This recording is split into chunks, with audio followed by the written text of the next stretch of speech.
Despite being marketed by Nintendo as a home console with the capability of being a handheld, a lot of people and even a lot of game developers refer to the Switch mostly as a handheld unit, not a home console. That's even further driven home by the fact that a lot of handheld franchises that thrived on the PS Vita have made their new home on the Switch. With all of this in mind, it's no surprise that Nintendo decided to make a new model of the Switch that kind of goes against the name Switch, making itself cheaper, more durable, and handheld only, without the capabilities of being a home console like the original two models. But just how much of the original Switch was taken out for that $100 price cut and handheld only capabilities? Let's find out. Here is my review of the Nintendo Switch Lite. Let's start this off by talking about the hardware and design. In terms of overall shape, the Switch Lite doesn't look that different from handheld mode for the original two models. The main difference here is the size. The Switch Lite is only about 3/4 as big as the original Switch, and the screen size is smaller as well, coming in at about 5.5 inches, a bit of a middle ground between the PS Vita's 5-inch screen and the original Switch's 6.2-inch screen. Now, the way they designed the screen on this hardware was pretty smart, especially when it comes to complaints when the Switch first launched. The bezel of the original Switch is pretty big, and a lot of people didn't like that. The Lite still has this bezel, but instead of a giant black bezel leading to a black screen, you've got a bezel the color of the Switch Lite you bought going down to a black screen, almost making the bezel just blend into the rest of the unit, making it much less noticeable. Now let's dive into cosmetic changes, the biggest of which is the fact that the Switch Lite is one piece of hardware with no detachable controllers. This makes the handheld feel a lot more sturdy and durable, and on the topic of controllers, they've replaced the arrow buttons on the Joy-Cons with a proper D-pad. Now let's take a look at the hardware changes on the other sides of the device. On the top, we've got an air vent that is significantly wider than the one on the original model. And on the bottom, we've got a couple speakers underneath the screenshot and home buttons. And of course, the two nodes that help the original model fit into the dock are no longer here, because as everybody knows, the Lite is a handheld only unit. Now, looking at the back of the device, we can see that the kickstand has been completely removed here, meaning that you can't do tabletop mode unless you lean the Lite up against something. But the SD card slot is still back here, though it's been moved down to the bottom of the back of the device instead of around the middle behind the kickstand. Overall, this is a pretty sleek hardware design. There are a few things missing and different here and there, but for a handheld console, it looks pretty nice. Now that we've talked about the changes in the hardware, like it being a handheld only unit that can't be docked and the kickstand being removed, let's talk about features and more software related changes that have been made to this unit. When it comes to features that you can use in games, the main things missing here are HD rumble and the IR camera that are built into the Joy-Cons. When it comes to the IR camera on the Joy-Con, they're used for very specific kinds of motion gestures. Not the gyro controls that you can use in Legend of Zelda Breath of the Wild, but more the motion gestures that are used in the 1-2 switch game or the reloading gesture you can do in Resident Evil Revelations.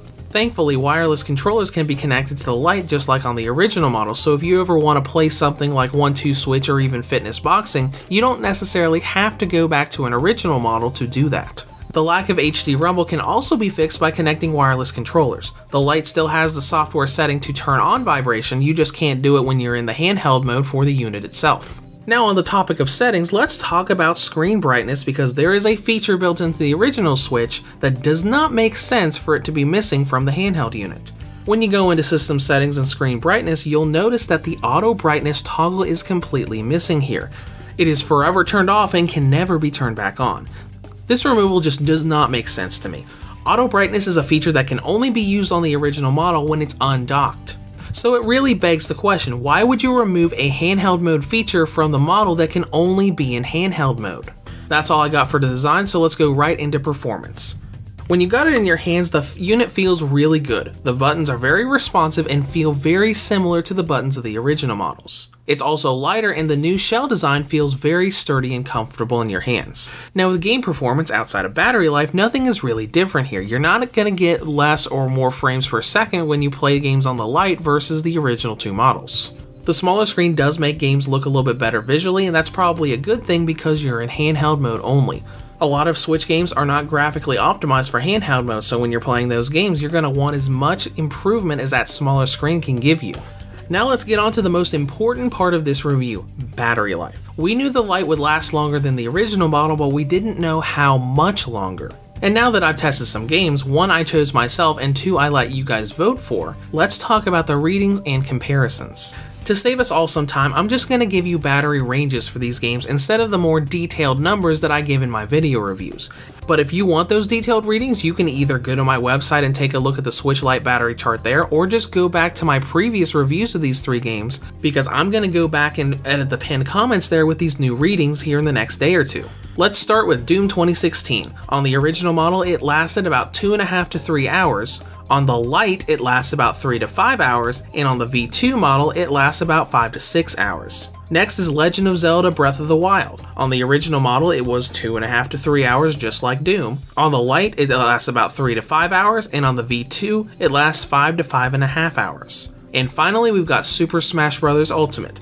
The original model let it last about 3 to 4 hours, the Lite lets it last 4 to 6 hours, and the V2 model lasts 7 to 7.5 hours. Just like we thought, it's a little bit more than the original model, but nowhere near as big as the V2 model. Now in conclusion, the Switch Lite feels like a good and comfortable handheld. Although some of the missing features are a bit confusing and you will need to buy extra Joy-Cons if you don't have them already to play a few games, it's got more battery life than the original, and it's a sturdy and comfortable unit for those wanting to play on the go rather than on the TV. Reviews to Go rates the Nintendo Switch Lite an 8.5 out of 10. If you have any comments or questions, feel free to leave them below. Thanks for watching and have a great day.